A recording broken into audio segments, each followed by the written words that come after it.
اللہ سبحانہ وتعالیٰ کا بہت زیادہ شکر ہے کہ آج ہم اس کے نام پر یہاں جمع ہیں، اس کا ذکر کرنے کے لیے، اس کا شکر ادا کرنے کے لیے، اور اس کی بھیجی ہوئی کتاب اور اس کے رسول صلی اللہ علیہ وسلم کی سنت سے اپنی زندگی میں رہنمائی حاصل کرنے کے لیے۔ آج کی ہماری گفتگو کا عنوان ہے کہ غموں سے نجات کیسے پائی جائے۔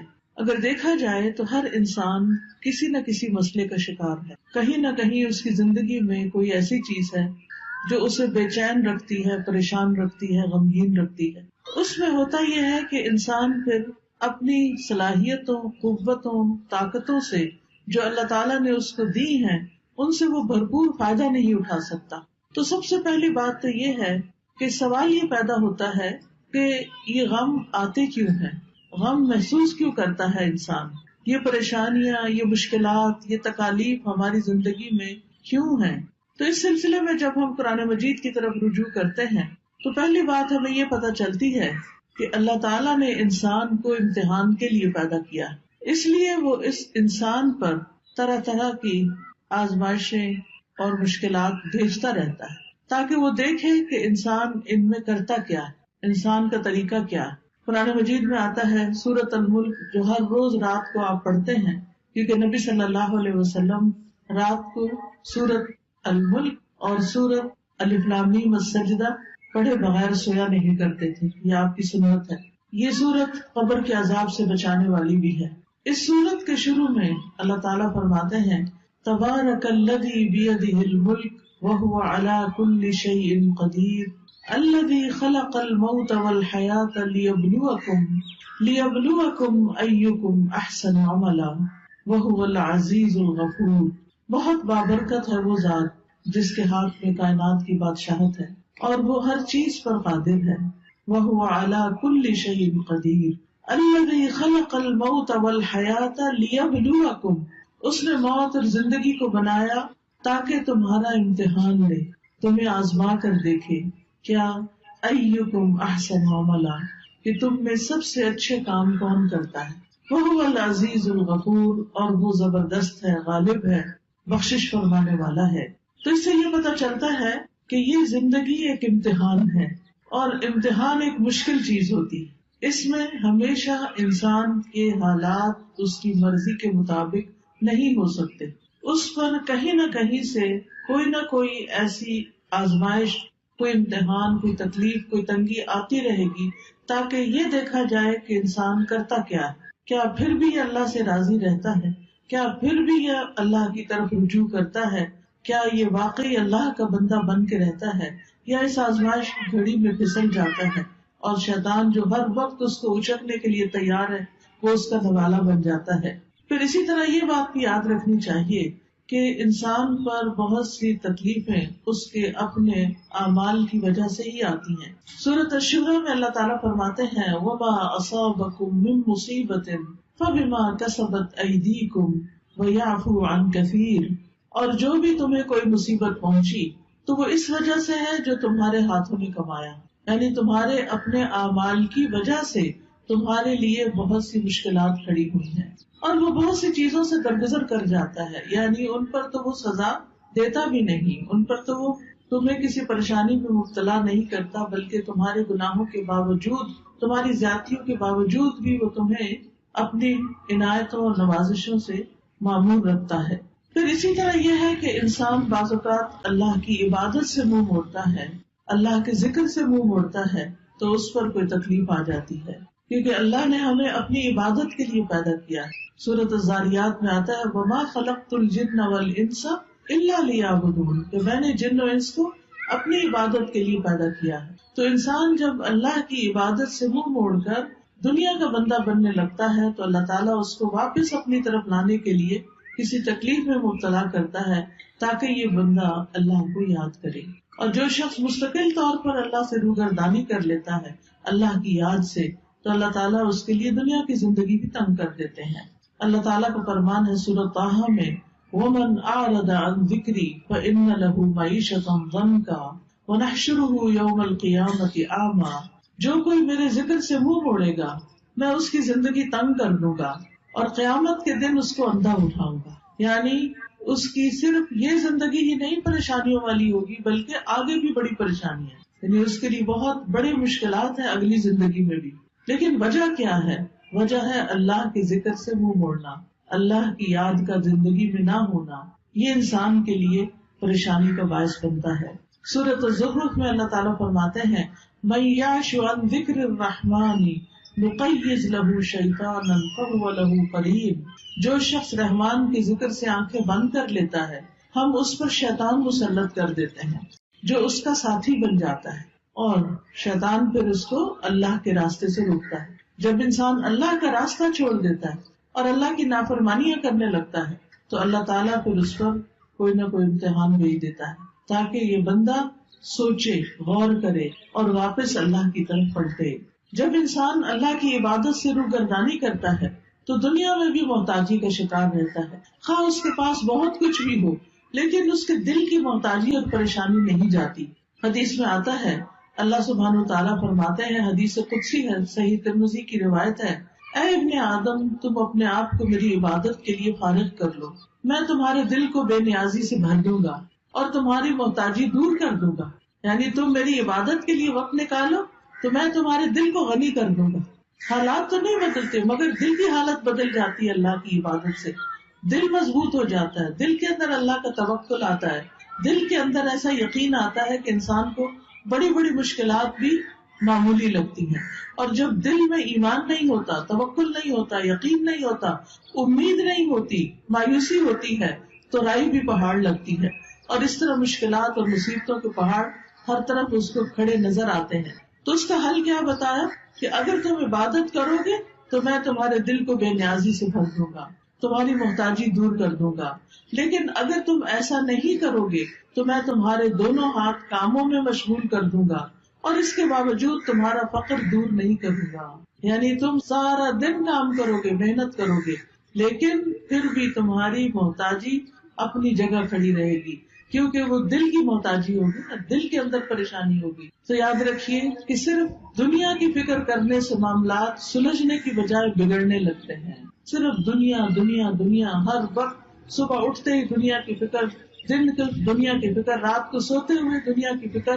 تو رسول اللہ صلی اللہ علیہ وسلم نے اس کے بارے میں فرمایا جس شخص کا مقصد اور پریشانی یا غم دنیا کا ہو اور وہ دنیا کا ہی ہو کر رہ جائے اور وہ اسی کی نیت رکھتا ہو تو اللہ تعالیٰ اس کا فقر اس کی آنکھوں کے سامنے کر دیتے، یعنی پھر اللہ تعالیٰ بھی اس کو اس کے حال پر چھوڑ دیتے ہیں. وہ دنیا کے لیے زیادہ کنسرن ہے، زیادہ فکر مند ہے تو اللہ تعالیٰ اس کو اسی کے حوالے کر دیتے ہیں اور اس پر اس کے معاملات بکھیر دیتے ہیں. اس کو سمجھ نہیں آتا کہاں سے شروع کروں اور کہاں پر ختم کروں، اور اس کو اس سے اتنا ہی ملتا ہے جو اس کے لیے لکھ دیا گیا ہو. اور جس شخص کا مقصد اور حرص آخرت ہو اور وہی اس کا ہدف بن جائے اور وہ اسی کی نیت کرتا ہو، یعنی اس کا ہم و غم آخرت ہے کہ کل کیا ہوگا. دنیا کی زندگی تو گزر جائے گی، میرا کل کو کیا بنے گا جب میں اللہ کے حضور پیش ہوگا، وہاں میرا ٹھکانہ کیا ہوگا. جو شخص اس فکر میں مبتلا ہو جاتا ہے تو اللہ تعالیٰ اس کے دل میں غرار ڈال دیتے ہیں، دنیا کی طرف سے اس کا دل مطمئن کر دیتے ہیں، اس کے معاملات کو یکجا کر دیتے ہیں اور اس کو پھر اپنی حاجتوں کے لیے بھاگنا نہیں پڑتا، دنیا ذلیل ہو کر اس کے پاس آتی ہے. تو اس لیے ہم سب کو یہ دیکھنا چاہیے کہ ہم کس چیز کے لیے زیادہ فکر مند ہیں. دنیا تو چند دن کی ہے، دنیا کی حیثیت تو ایک مچھر کے پر برابر بھی نہیں. دنیا کا بڑے سے بڑا نقصان ایسا ہی ہے جیسے مچھر کا پر ٹوٹ کے گر گیا ہو، لیکن اصل نقصان، اصل مشکل، اصل پریشانی تو آخرت کی پریشانی ہے جس کے لیے ہم سب کو فکر مند ہونے کی ضرورت ہے. دنیا کی فکر کرنے والے سے رب کی بے نیازی ہوتی ہے. نبی صلی اللہ علیہ وسلم نے فرمایا جو اپنے غموں کو ایک ہی غم بنا لے، جو اپنے غموں کو ایک ہی غم بنا لے اور وہ آخرت کا غم ہو تو اللہ اس کے دنیا کے غموں سے اسے کفایت کرے گا، اس کے دنیا کے غم دور ہو جائیں گے. اور جس کو پریشانیاں ادھر ادھر بھٹکا کر لے جائیں اللہ اس کی پرواہ نہیں کرے گا کہ وہ دنیا کی کس وادی میں ہلاک ہو کر دیتا ہے. تو اس لیے غموں سے بچنے کا، غموں سے نجات کا اصل طریقہ کیا ہے کہ دنیا کی بجائے آخرت کی فکر زیادہ لگا لی جائے. یاد رکھیے جہاں دنیا کی حرص زیادہ ہوتی ہے، دنیا کی محبت زیادہ ہوتی ہے، وہاں اللہ کی محبت میں کمی آ جاتی ہے، وہاں پر اللہ کی محبت میں کمی آ جائے گی. نبی صلی اللہ علیہ وسلم نے فرمایا قیامت قریب آ چکی ہے، لیکن لوگوں میں دنیا کی ہی ہرس بڑھے گی، یعنی جتنی جتنی قیامت قریب آ رہی ہے اتنی اتنی دنیا پھیلتی جا رہی ہے ان کے سامنے، اور اس کی محبت اور اس کے پیچھے بھاگنا اور زیادہ بڑھتا جا رہا ہے، اور اللہ سے دوری میں ہی اضافہ ہوگا۔ پھر اسی طرح ہم دیکھتے ہیں کہ جب ہم دنیا کو زیادہ امپورٹنس دیتے ہیں تو دنیا کا چھوٹا سا نقصان بھی انسان سے برداشت نہیں ہوتا، لیکن جب انسان یہ سمجھتا ہے کہ کوئی بات نہیں، یہ چیز چلی گئی تو ہم بھی تو اللہ کی طرف جانے والے ہیں، جیسا کہ سورۃ البقرہ میں آتا ہے وَلَنَبْلُوَنَّكُمْ بِشَيْءٍ مِّنَ الْخَوْفِ وَالْجُوعِ وَنَقْصٍ مِّنَ الْأَمْوَالِ وَالْأَنفُسِ وَالثَّمَرَاتِ وَبَشِّرِ الصَّابِرِينَ الَّذِينَ إِذَا أَصَابَتْهُم مُّصِيبَةٌ قَالُوا إِنَّا لِلَّهِ وَإِنَّا إِلَيْهِ رَاجِعُونَ أُولَٰئِكَ عَلَيْهِمْ صَلَوَاتٌ مِّن رَّبِّهِمْ وَرَحْمَةٌ وَأُولَٰئِكَ هُمُ الْمُهْتَدُونَ کہ اللہ سبحانہ تعالیٰ کی طرف سے آزمائش تو ہوگی، امتحان تو ہوگا، لیکن ایسے موقع پر جو یہ کہے انا للہ و انا الیہ راجعون کہ بے شک ہم اللہ کے لیے ہیں اور اسی کی طرف لوٹ کر جانے والے، تو ایسے لوگوں پر اللہ کی رحمت اور نوازشیں ہوتی، اللہ کی رحمت ہوتی، اور ایسے لوگ ہدایت پانے والے ہوتے۔ تو بات یہ ہے کہ تکلیفیں تو آئیں گی، یہ تو اللہ تعالیٰ نے خود ہی فرما دی کہ ہم ضرور آزمائش کریں گے، ضرور امتحان لیں گے، خوف سے، بھوک سے، جان مال پھلوں کی کمی سے، لیکن خوشخبری ہے صبر کرنے والوں کے لیے، یعنی جب ان کی زندگی میں کوئی چیز کم ہوتی، مثلاً کوئی بچہ فوت ہو گیا، بہن بھائیوں میں سے کوئی چلا گیا، کاروبار چلا گیا، کوئی کاروبار کو نقصان ہو گیا، جاب چلی گئی، کوئی اور حادثہ ہو گیا کہ جس سے بڑا نقصان ہو گیا، تو اب یہ سب چیزیں تو زندگی میں روز کا معمول ہے، کبھی کوئی چیز پیش آتی ہے، کبھی کوئی چیز پیش آتی ہے، تو بتایا گیا کہ وہ ایسے موقع پر کیا کہتے ہیں اور کیا کرتے ہیں، انا للہ و انا الیہ راجعون، یعنی وہ اللہ کی طرف رجوع کر لیتے ہیں، اور صبر کے ساتھ کیا کہتے ہیں کہ بے شک ہم بھی اللہ کے لیے اور اللہ ہی کی طرف واپس جانا ہے، یعنی جو ہمارا کوئی رشتہ دار چلا گیا یا مال چلا گیا یا کوئی اور یعنی کہ کوئی کھیتوں میں یا کاروبار میں یا کسی کیے ہوئے کام میں کوئی نقصان ہو گیا، تو وہ کہتے ہیں اس میں بھی کوئی خیر ہوگی، اس میں بھی میرے لیے اجر ہے، اس میں بھی کوئی بھلائی ہے، میرا کوئی پیارا چلا گیا لیکن میں اللہ سے امید نہیں چھوڑوں گی کیونکہ اللہ ہے نا، حتیٰ کہ اگر کسی عورت کے شوہر بھی فوت ہو جائے اور اگر اس کا اللہ پر بھروسہ ہو تو اس موقع پر بھی اللہ تعالیٰ اس کا دل تھام لیتا ہے، اور وہ کیا سوچتی ہے کہ ایک انسان تو گیا ہے مگر اللہ تو زندہ ہے، اللہ لا الہ الا هو الحی القیوم، اللہ ہے نا، ٹھیک ہے انسانوں کی کمی کوئی انسان اور پوری نہیں کر سکتا، شوہر کی کمی کوئی بھی پوری نہیں کر سکتا، نہ ماں باپ، نہ بہن بھائی، نہ بچے، لیکن اس سے بڑھ کر بھی تو کوئی ہستی ہے نا، اور وہ اللہ کی ہستی ہے، اللہ لا الہ الا ہو، اللہ وہ ذات جس کے سوا کوئی الہ نہیں، الحی جو زندہ ہے، جس کو کبھی موت نہیں آنی، القیوم جو قائم ہے، جسے کسی سہارے کی ضرورت نہیں بلکہ وہ باقی سب کو بھی قائم رکھنے والا ہے۔ تو جب وہ ہستی موجود ہے، اللہ سبحانہ تعالیٰ ہے، تو پھر فکر کس بات کی؟ اس نے تو میرے دنیا میں آنے سے پہلے میرے رزق کا انتظام کیا، ماں کے سینے میں دودھ اتار کے، اس نے تو مجھے پیدا ہونے کے بعد جب میرے دانت بھی نہیں تھے، کچھ کھانے کے قابل بھی نہیں تھا، کچھ ہاتھ پاؤں بھی ہلا کے نہیں پکڑ سکتا تھا، اس وقت بھی میرے رزق کا اہتمام کیا تھا، انتظام کیا تھا، وہ اب بھی کرے گا۔ تو ایسا شخص اس شدید غم کے موقع پر بھی سکون میں ہوتا ہے کہ اللہ ہے نا، وہ کہیں سے بندوبست کرے گا نا، وہ کوئی ذریعہ بنا دے گا نا، کیونکہ اصل الرزاق تو وہی ہے، انسان تو صرف سبب ہے، وسیلہ ہے۔ ایسا شخص کبھی بھی دل نہیں ہارتا، ایسا شخص کبھی بھی اپنے حواس نہیں کھوتا، ایسا شخص کی زندگی سے کبھی امید نہیں جاتی۔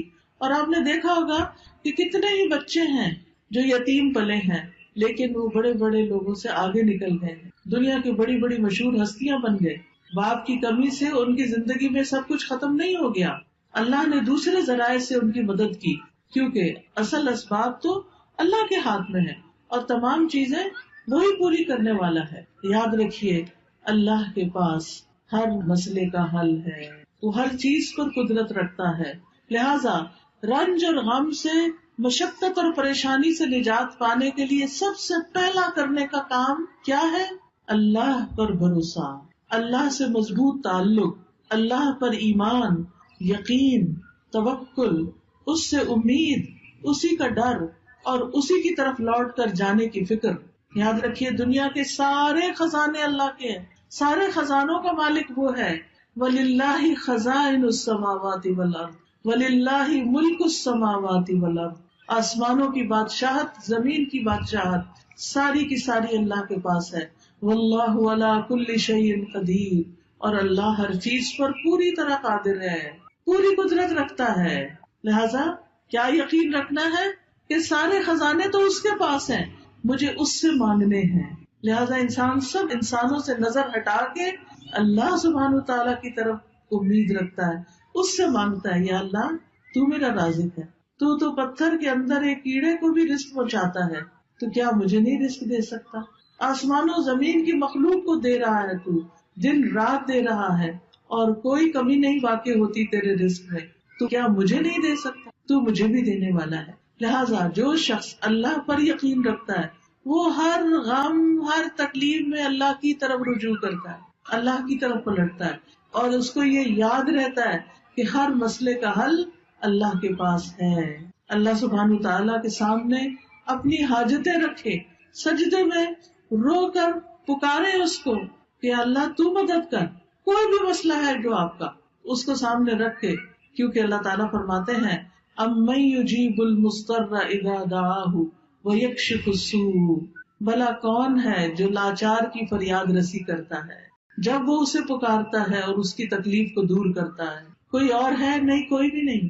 آپ دیکھیں کہ جب انسان غمگین ہوتا ہے، دکھی ہوتا ہے، پریشان ہوتا ہے، اس کی آنکھوں سے آنسو جاری ہوتے ہیں، تو پاس پڑے ماں باپ بھی سو رہے ہوتے ہیں، باقی دنیا بھی آرام کر رہی ہوتی ہے، ہر کوئی اپنے مسئلوں میں پریشان ہوتا ہے، لیکن آپ کا رب جاگتا ہے.